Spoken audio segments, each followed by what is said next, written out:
মাননীয় উপদেষ্টা সাহেব, আমরা দেখতে পাচ্ছি দেশের যে বর্তমান পরিস্থিতি, আপনারা 5ই আগস্টের পর থেকে যে দায়িত্ব নেওয়ার পর দেশের যে কি ভয়ঙ্কর অবস্থা, আপনারা কিভাবে দেশ চালাচ্ছেন? আর চুরি ডাকাতি বদমাশিগুলো চলছে।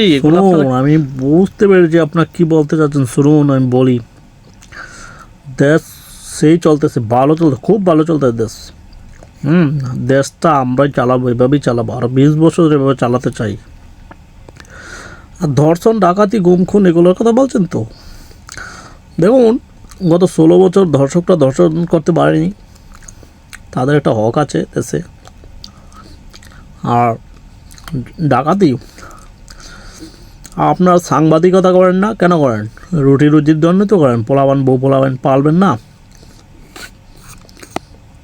তো কেন করেন? টাকার জন্য না।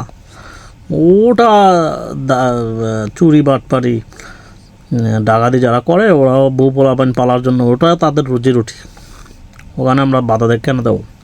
গত 16 বছর ওরা ডাকাতি করতে পারেনি মন খুলে, এবার তাদের সুযোগ দিয়ে দিয়েছি।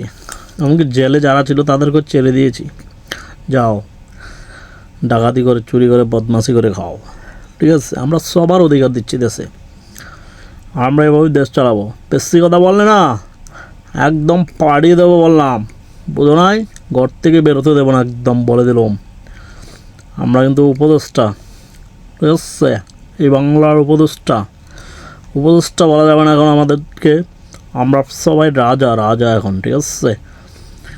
আমরা যতদিন উপদেষ্টা আছি দেশে, আমরা সবাই রাজা। আর আমাদের সৈন্য হলো গিয়ে সমন্বয়ক বাহিনীগুলা, ওই মালগুলো আমাদের সৈন্য, ঠিক আছে? একদম বাড়িঘর জ্বালিয়ে দেবো কিন্তু বেশি কথা বললে, বুঝলে না? দেশ এভাবেই চলবে।